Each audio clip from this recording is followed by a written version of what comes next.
What is up, guys? Zan here. First, I want to start this video off and give you guys a big time thank you. So much gratitude to you guys for supporting the channel. I know right now is a very trying time for everybody out there, and you guys have just been awesome, helping to make my transition from working with Mutthead to going at this on my own as a content creator, streamer, YouTuber, doing Madden tips.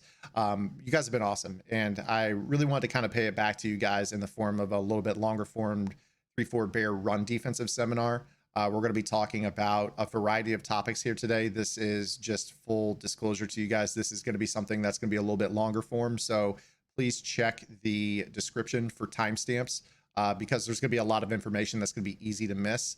Obviously, once I get a website up and going for myself, it's going to be a little bit easier for me to do separate videos on some of the topics that I'll be attacking, whether it be in Madden 20 or on into Madden 21.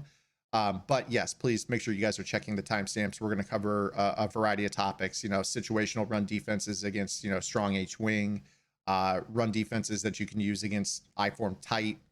Should I or should I not flip my cover 2 invert run defense? There's going to be a lot of different things in here. Stuff like personnel, talking about linebacker types, spin shedding. Should I use abilities? Should I not use abilities? Things of that nature. So there's going to be a ton of stuff that I'm going to try to type up in the description for you guys to help you out with your FAQs. As always, guys, if you have any questions, please feel free to make comments below. I'll try to take a look at those and help you guys out with the questions you might have. But also, please make sure you're taking advantage of the timestamps because there's going to be a lot of information and a lot of nuance could be missed that is actually talked about in the video. So please make sure you guys check those timestamps and watch that portion of the video before you put the questions in, because I'm pretty sure I'm going to answer most of the stuff you guys are going to come up with. But the comments are always there if there's something that I do happen to miss. So let's go ahead and get into it. Let's first start off with talking about the two different types of 3-4 bear, because I've been running this since late July, early August when the game dropped. And I recently kind of had a transition in my philosophy for how I'm going to be running the 3-4 bear going forward. And basically what that means is I'm going from a diagnose and shed, more of a coverage based bear, to more of an attacking style bear. So the main excuse me, the main difference in the attacking bear from the regular 3-4 bear is the type of outside linebacker I'm going to use. So in the past, for instance, I've used guys like Bobby Wagner. That's not actually in Mutt, but like in regs, you would use a guy like Bobby Wagner. I guess the guys that I mainly use are kind of 4-3 linebackers, guys like Keith Bulluck, Brian Urlacher, that get these spin shed animations. Now, every once in a while, you get an anomaly where there are 3-4 linebackers like Khalil Mack or Jadaveon Clowney or Ryan Shazier that do also spin shed. But in general, what I've noticed this year is that spin sheds are really, really great against stretch calls. So I've been using a lot of those spin sheds, and the purple zones that are found in 3-4 bear, in particular the cover 3 and also the cover 2 invert, are really, really great at spin shedding. But those are just purple zones. You don't really get those animations when you're blitzing guys. So what that meant as a result is the skill set that I was looking for when I ran the 3-4 bear was more of a guy that could play some zone coverage. So that's what kind of led me towards guys like Keith Bulluck, which actually he just got a brand new card in Mutt right now, where I think he's got like 92 man and really good zone coverage as well as a cover linebacker. He could do the spin shed. So it didn't really benefit me to pass rush him because his pass rush skills were like in the 50s and 60s as a rusher, but he's a phenomenal cover and block shed outside linebacker. So he kind of fits that 4-3 mold, even though we're playing a 3-4 bear. Now, that was several months ago that I was doing that. Now I'm starting to transition into more of an attacking style where I'm looking for pass rushers as my outside linebacker, guys like Jadaveon Clowney. Now, like I talked about, there are anomalies out there that are 3-4 outside linebackers, excuse me, where they can rush the passer, but also if you leave them in a purple zone, they get spin sheds. So Jadaveon Clowney is one. Khalil Mack is another one. There are others in the game that do spin shed. I've heard people rumored to say Von Miller also spin sheds in purple zones, which is great. But then there are guys like Lawrence Taylor that don't. And I've gotten this question so many times, and unfortunately, I just don't have an answer for you. I don't know what causes spin sheds to happen and not happen outside of trial and error. You just plug a guy in, see if they spin shed. If they do, that's your spin shedder. It's even better if they're a 3-4 outside linebacker that has high power move, finesse move, can get abilities and whatnot as well. Now, there are workarounds, obviously. So that's where you want to kind of have, you know, the workarounds, like the no outsiders ability. So for instance, I've got Lawrence Taylor on my team and he doesn't spin shed.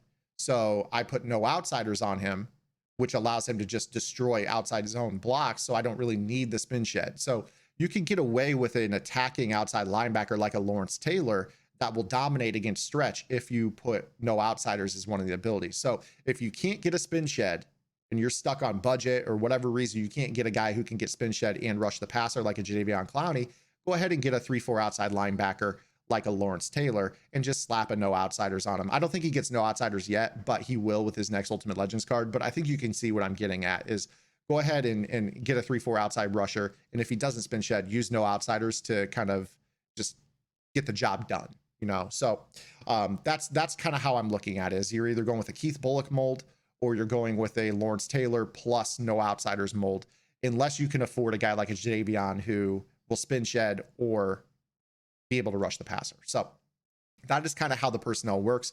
Again, guys, I am going to give some suggested names that I've found in MUT are very consistent spin shedders. I will put those below. I'll tell you right now, my two favorite in the game are probably Bulluck and Urlacher, but also Ryan Shazier is phenomenal at it. And there are others as well that do the spin sheds, but those three are probably my favorite. So target those guys. I believe Shazier is a team captain. Urlacher is very affordable because people like Willis over him. They like Ray Lewis. They like Shazier. They like Devin Bush. Urlacher should be affordable for you guys. And then Bulluck is just slept on because he's a 4-3 outside linebacker with no pass rush ability. So people don't really like to use him as an outside backer, given it's a 3-4 meta. So Bulluck should be pretty attainable for you guys as well. All right, so that is personnel differences. That took us up through about the 7-minute mark. So we'll now transition into what is a spin shed. So a spin shed is the purple zone animation that is found in many 3-4 defenses and also some 4-3 defenses. You will notice that players will do them. Some players do. So if you find one that surprises you, log the player and try to test them out in practice mode or whatever. But we're going to show you what a spin shed is. So I'm going to call the I-form H tight here against just regular cover 3. This is a tip that I have advertised all year long. This is my most generic run defense. So I just basically run 3-4 fair cover 3, base a line, and then I crash the line up and spy the free safety. So this is a tip that's on the YouTube channel. This is something you can find for free. But if you run the ball at Jadaveon Clowney, I want you to watch how he's going to spin off that block. See how, well, actually, he just sets an edge right there. But what you'll notice is that that defense in general is just really, really good. We'll go ahead and try to run it one more time here. He does spin shed, so we'll go ahead and do this. One thing, if you're not getting the spin sheds, try to spread your linebackers too. That's another little tip. Again, this is what I'm talking about. This is why I wanted to do this video. There's more nuance that you can find here. So you see right here, Jadaveon not really doing it, but you see that in general, if he does not get the spin shed animation, he will absolutely still in that purple zone, just dominate. So you see, there's the example of a spin shed right there. Right there, I didn't even baseline the defense, and he spun just fine. Now I'm going to run the ball opposite of Bobby Wagner here, and you're going to see he does not spin shed either because we didn't actually spread the linebackers. I said that Bobby Wagner in regs would be a guy that you could try to test. You should be looking around your roster. You should test everyone on your team in a purple zone to see if they can spin shed, because what you're looking for out of this is you're looking for a player that can basically just beat that block animation, which means you don't have to align to strength. So you see right there, there's an example of a purple zone. You see how that purple zone dominated over there. I'm going to run the ball back at Wagner here. And, you know, the spin sheds are, I'm not going to say they're 100%, but they do happen pretty frequently. So try to run the ball his way. Not really doing it, but you see how he just disrupts the block in that purple zone. So even when you're not spin shedding, the purple zone is one of the best run stopping zones in the game. I find that if you start to, you know, mess with hard flats and things like that, it's not that they won't still play their run fit. It's that they just don't spin shed. You see how Clowney got eaten up right there by the double team, whereas he spun shed out of it when he was in the purple zone. It's just small things that make a big difference. And I don't think people realize that, you know, certain zones have different block shed animations. You see right there, he kind of got eaten up. But again, that's why the run defense is so basic. So, you know, there are spin shed animations. You're going to find that a lot of people do them more consistently. Practice mode is a lot harder to really lab. Khalil Mack is a really good one. If you just run the Bears and do Khalil Mack, he'll almost do it every time. I think that, you know, I haven't been able to isolate a variable on this topic, but you know, it's one of those things where you're. I think we're looking at maybe a combination of pass rush traits and play recognition. As weird as that sounds, I haven't done a full test on it yet, but those are my gut instincts: is pass rush traits and play recognition. Play recognition is maybe the big one, because I notice the guys that have really high play recognition tend to do it all the time, and guys that don't always get it. But you know, you should be able to see that animation a little bit more often. Now, what I want to do here is I want to go ahead and transition into I want to try to transition into situational run defenses. So we're going to talk about you know, what do you call against strong H? What do you call against the I form tight? What do you call against your strong close, your I form close, close slot? Those types of talks, you know, those formations as well. So let's go ahead and transition here into situational. So these are going to be like my exact setups that you're going to get against, you know, the various important formations. So we'll start off with we're going to start off with your strong H wing, because I think this is the one that gives a lot of people trouble. The strong H wing, and the play we're going to call is stretch alert lookie. This is where I will call the play Buck SS3. Buck SS3 is going to be a zone blitz that is set up to get your safety into the backfield for a hit. In the past, I was running enforcer on my safety for this exact run, but less people are calling it now. But what you want at this spot, in my opinion, is high pursuit, high play recognition. Again, pretty hard to come by in regs, but we'll get an example or two. And you guys, if you've watched me, have seen this a lot. All you do with this run, and I'm going to put this ball on a hash here. If I can move the ball. There we go. I'm going to put the ball on the left hash, run it to the wide side like most people tend to do. What you're going to do with this setup is you're going to press, and that's going to put that safety in that blitz angle all the way wide. I like to crash my line inside, and then typically speaking, I put my outside guy in a quarter zone, because what I'm looking for is for Flowers to not get beat down the field. So basically pressed cover 3 zones, those deep thirds in a zone match, they'll play press and let the guy beat him on a streak, whereas a quarter zone won't. So I'll put that guy in a quarter zone. And then what I like to do is I like to just basically sit here with this guy, and I back up behind this defensive end, and I stand about 5-6 yards off the ball. Now, the player that makes the play is McDougald.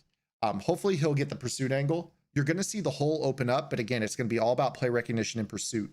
That's going to be the difference in him getting home. So you're going to see right here how he shoots that gap and gets the guy in the backfield. That's actually perfect. The perfect example of how to stop that run.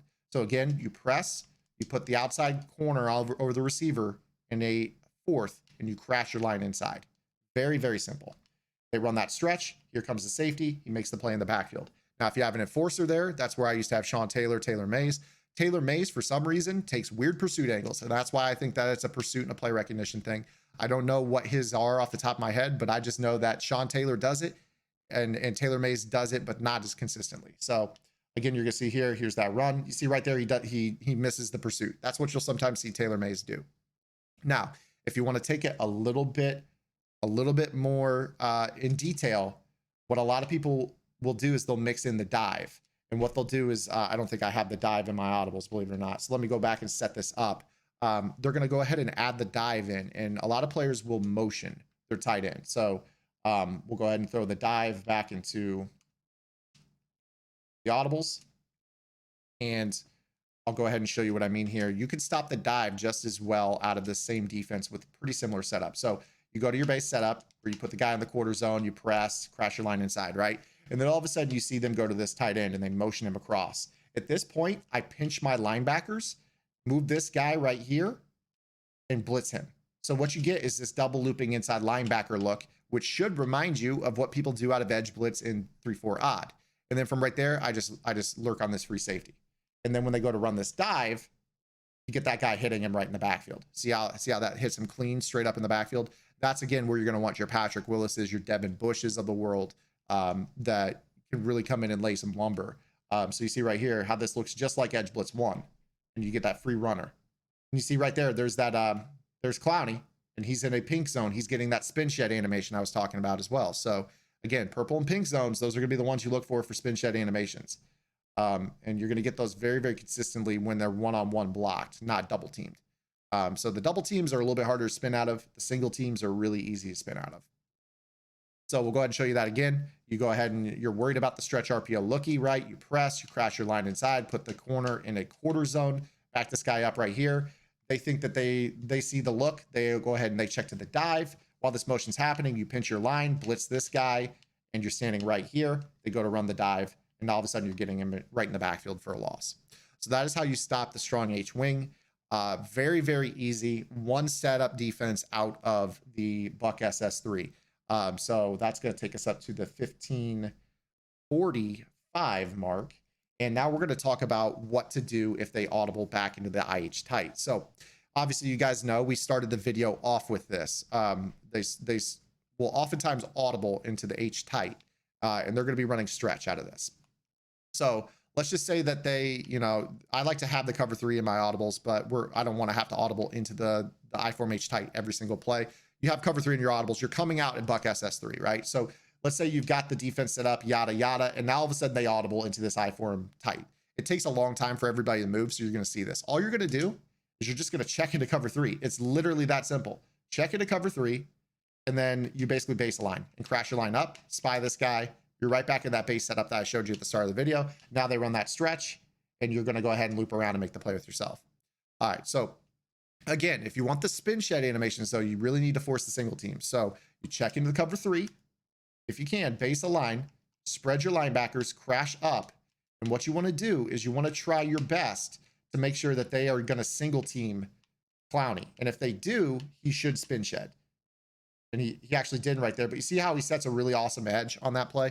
Again, all you want is that single team with the purple zone. Purple zone stop the run. That's the general rule of thumb. So if they check into the I-form H tight, get out of Buck SS3, get into the cover 3, and let the run defense eat. So you'll see again right here, check into cover 3, base a line, spread your linebackers, crash your D-line up. This guy should not be showing blitz. He typically won't. You spy this guy, and then you're just going to basically play right here with this guy. And if you can, you know, you're going to want to try to get them to run that. You see right here how this safety spies and filters in. So it's all about being in the right call against the right formation. People run the Oakland tour because they want to see if you have a knowledge of how to stop every single run. So that is how you're going to check out of that. Now, let's go ahead and transition into the 2 back, 1 tight end. This is where we go to a completely different run defense. So the general rule of thumb is if they are in strong H wing, you're in Buck SS3. If they are in any other 2 tight end, 2 running back set, you are in cover 3. If they go to anything that is 2 backs and 2 receivers on the field, we are going to run cover 2 invert blitz at them all day long because they cannot handle it from this set. So we're going to go ahead and go through the I-form close here. We're going to start I-form close. And this is also going to apply to your strong close. So 18 minutes, 19 seconds. We'll start that. And let's go ahead and set some audibles here. We're going to set the stretch. We're going to have dive, of course, as well. So we're going to go ahead and come out here in the stretch to start. Now, when you face I-form close or strong close, you want to run the cover 2 invert, but typically speaking, most players run the tight end to the wide side of the field. You are not going to match them. You are not going to match them with your strength to their strength. You're going to bait them into this run call by flipping your strength. So you want to make it look like they have the ability to run this stretch. And if they snap this ball and you make no adjustments, you do have the ability to run this stretch. You see how you can go ahead and get outside super easy, right? Super, super easy.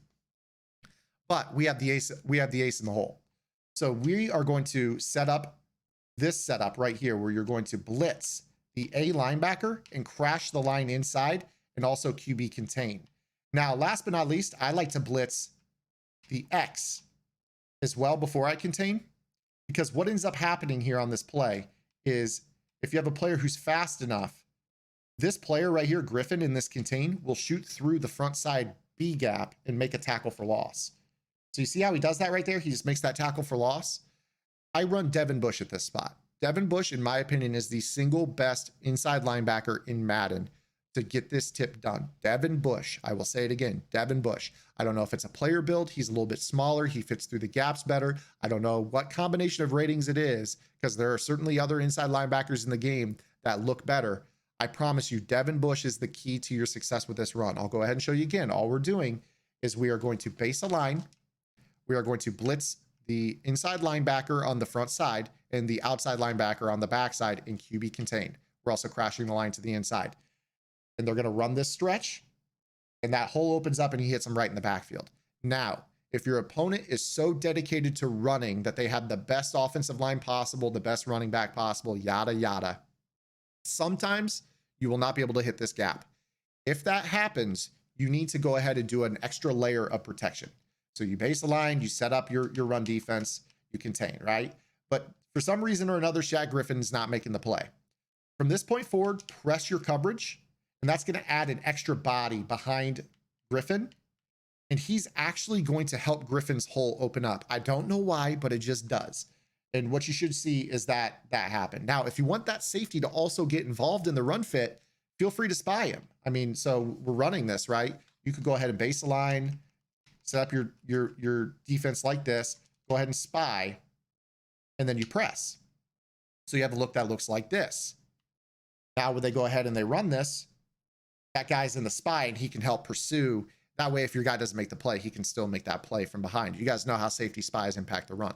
So that's going to be how you stop that run. Now, of course, if they were to check into like ISO or whatever too, this is great, because what you end up with is a situation where they're now running this ISO. And you see how nothing really opens up. They're just running up in there, and that same linebacker comes through the gap. So that will absolutely bag these I-form close. Let's go ahead and show you the strong close portion of this as well.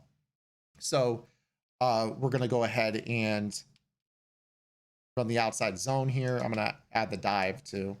We're going to come out in the outside zone, and this will be the exact same thing. So we go ahead and set up the exact same run defense. Again, this is anytime they have two running backs and two receivers on the field. You're flipping away from their strength to bait them into this call. You see how this guy's going to come through and make the tackle. It's the exact same defense. The exact same defense. Now, the beauty of this is that they literally, if they decide to stay in this formation and not run the ball, and they go ahead and they start to pass out of this, this is where they really get themselves in trouble. So if I snap this ball, running back won't respond. You're going to get sacked instantly on this run. The running back blocks to the right under center. So that's what makes bringing this away from their strength so great, is they don't have a tight end on that side to pick up the blitz either. So if they drop back to pass, you're bringing pressure. Now, let's go ahead and show you, what if they get into the flippy flip game? A lot of players will do this. They flip. When they flip, you flip, and you flip your setup. You see how easy that was? I'm already in it. Now, if they go ahead and run this ball, you're hitting that gap with the other linebacker and making that play. Super, super easy. So you want to make sure that you have a guy that can shoot the gap at both inside linebacker spots. Again, I like to use Willis. I like to use Bush. Those are my two favorite guys for that spot. Shooting gaps is Willis and Bush. Okay, so that is how you stop the two back under center stuff. Now, odds and ends things. Obviously, there are going to be situations where you're going to be facing some pretty weird stuff. One example that I can think of right off the top of my head is the West Coast stuff. I want to show a little bit of West Coast to you guys as well. So we're going to go ahead and get the West Coast book out real quick. This is something that is becoming kind of the flavor of the month. These fullback insides are returning. Don't ask me why. I don't know. This time I'm going to go with the Bears. We'll go with the Bears. And we'll go against like maybe the Cowboys or something here. And we're going to choose the West Coast book. For some reason or another, the near and far formations, those fullback insides, those are coming back and they're really prevalent. So I want to talk about how you guys can slow those down with the pinch dog 3. Pinch dog 3 for me is my favorite blitz. I would say not blitz. I would say it's my favorite compression defense in the game, because I feel like it stops all the compression sets from a pass standpoint. It shuts down corner routes, which you guys got in a sub tip a few weeks back about cover 3 match. But also the blitz angles by the line, the defensive line in the pinch dog 3 absolutely kill fullback dives. So if I'm facing goal line or I'm facing near and far, this is where I just absolutely light up players that like to run these like fullback insides, right? So I'll try to set a few audibles here. I'll try to go through them all. The problem is I don't really know the try to set as many as I can here. We got 2 fullback dives. Let me go ahead and go fullback dive weak. And then that looks pretty good. Okay, so the general rule of thumb here is against near and far, I like to go pinch dog 3. So we'll go ahead and show you, start off with fullback dive.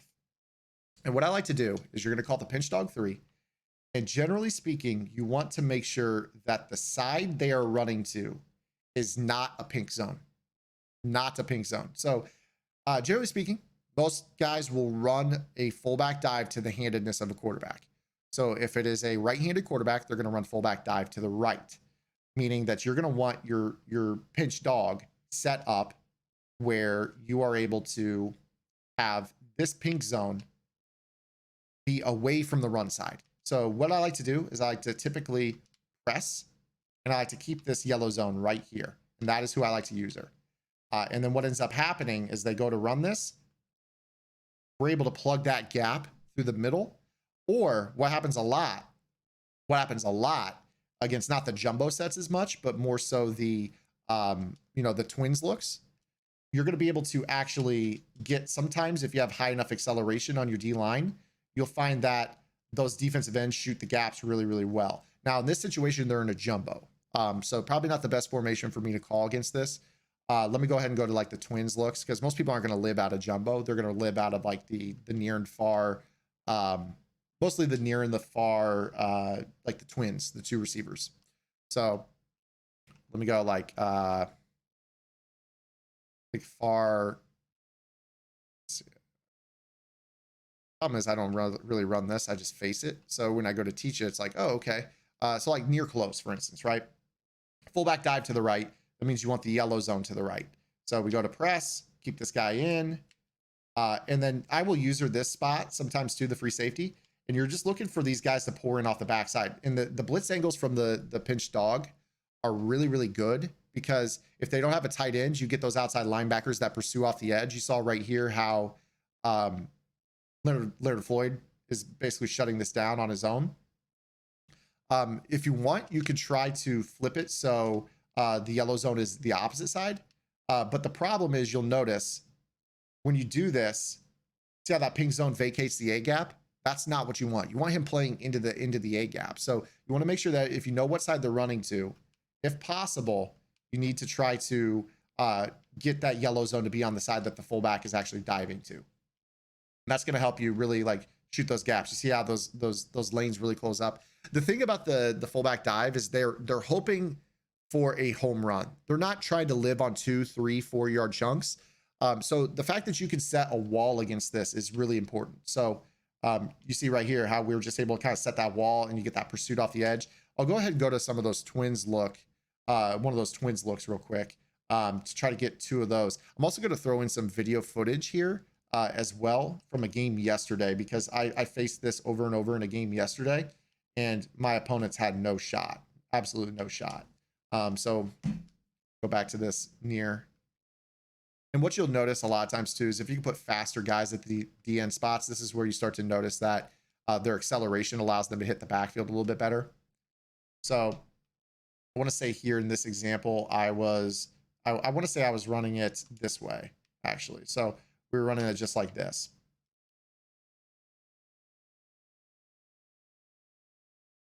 You see how that happens right there when you put the acceleration in there?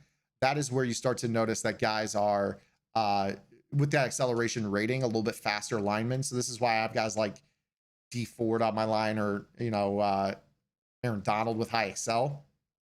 Their acceleration allows them to beat that block to the inside. There's a lot of times where you'll just see number 47 blow this play up by himself.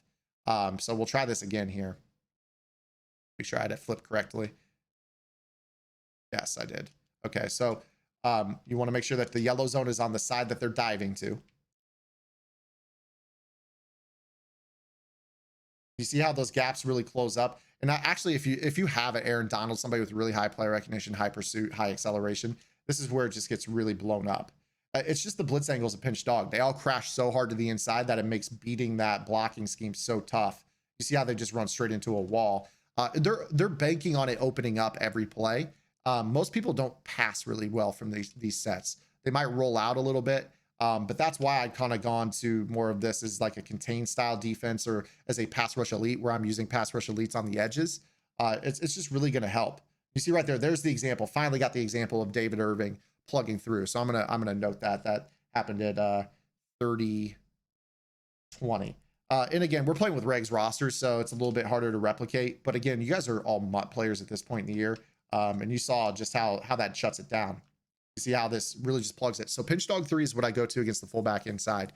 All right, guys, so this has been like almost a 31-minute seminar. I fully anticipate there are going to be questions for coming from you guys. So feel free to leave those in the comments. Please, if you can, refrain from asking the questions in the actual Twitch chat. Drop them here on the YouTube. Maybe let me know in the chat that, hey, I dropped a question on the sub tip video and I can get to it. Or somebody else that is a sub can answer the question for you on the video as well. That'll help kind of keep this where it's benefiting you guys. But again, guys, I wanted to go ahead and just talk about nuance because I think a lot of you guys see that I stopped the run really well out of bear, but there might be some things that you didn't know. I know most of you know about spin sheds, you know about spy, but I'm pretty certain that I haven't been able to articulate to you guys, oh, I saw strong close, I'm going to run this flipped away from the strength, or I'm facing this fullback dive, this fullback inside from West Coast. What do you do against that now? Oh, the RPO stuff, the Buck SS3, a little bit of that stuff gets lost in translation. So hopefully this video was beneficial for you guys. I really hope it was. Really appreciate all the continued support on the channel. So I want to give this to you guys. Thank you so much, guys, and I'll see you guys in the stream.